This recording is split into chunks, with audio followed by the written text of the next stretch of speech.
అమ్మో! సమ్మర్ అయితే స్టార్ట్ అయిపోయింది కదండీ! ఇంకా డైలీ బాడీలో ఒక జ్యూస్ అయితే పడాల్సిందే. నేను రెగ్యులర్‌గా జ్యూసెస్ అనేది పోస్ట్ చేస్తున్నాను. అవన్నీ మీకు ఈజీగా అవైలబుల్‌గా ఉండటానికి ప్లేలిస్ట్‌లో యాడ్ చేస్తున్నానండి. సెపరేట్ ప్లేలిస్ట్ అనేది జ్యూసెస్‌కి పెట్టాను. మీకు కావాలంటే ఒకసారి ఛానల్లో చెక్ చేసేయండి. ఈరోజు కూడా మీ ముందుకి ఒక మంచి మిల్క్ షేక్ రెసిపీ తీసుకొచ్చాను. అది కూడా జ్యూస్ షాప్ స్టైల్లో బనానా మిల్క్ షేక్ రెసిపీ చాలా టేస్టీగా ఉంటుంది. తప్పకుండా ట్రై చేయండి. ఇక్కడ నేను 2 చక్కెరకేళి అరటిపళ్ళు తీసుకుంటున్నాను. మీకు కావాలంటే ఏదైనా తీసుకోవచ్చు. నాందేడి నార్మల్ అరటిపళ్ళు కూడా తీసుకోవచ్చు. అవన్నీ ఇలా కట్ చేసి జార్లోకి యాడ్ చేసుకోవాలి.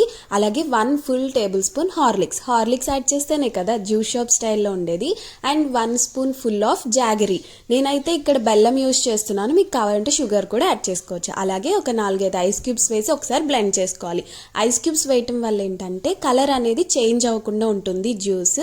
బ్లెండ్ చేసుకున్న తర్వాత ఒక కప్పు కాచి చల్లార్చి ఫ్రిడ్జ్లో పెట్టిన చిల్లుడ్ మిల్క్ అనేది యాడ్ చేసి మళ్ళీ ఒక 2 మినిట్స్ పాటు బ్లెండ్ చేసి గ్లాస్లోకి సర్వ్ చేసేసుకోవడమే. చాలా అంటే చాలా టేస్టీగా ఉంటుంది. తక్కువ ఇంగ్రీడియంట్స్తో కూడా చాలా మంచి టేస్టీ జ్యూస్ అనేది ఇంట్లోనే ప్రిపేర్ చేసుకోవచ్చు. గ్లాస్లోకి సర్వ్ చేసినాక పైన కొద్దిగా హార్లిక్స్ స్ప్రింకిల్ చేసి ఇచ్చారంటే ఫటాఫట్గా తాగేస్తారు. మీకు ఎలా అనిపించింది జ్యూస్? నచ్చిందా? నచ్చితే కనుక కామెంట్ చేయండి. ఛానల్ని అయితే సబ్స్క్రైబ్ చేసుకోండి. Bye. Thank you for watching.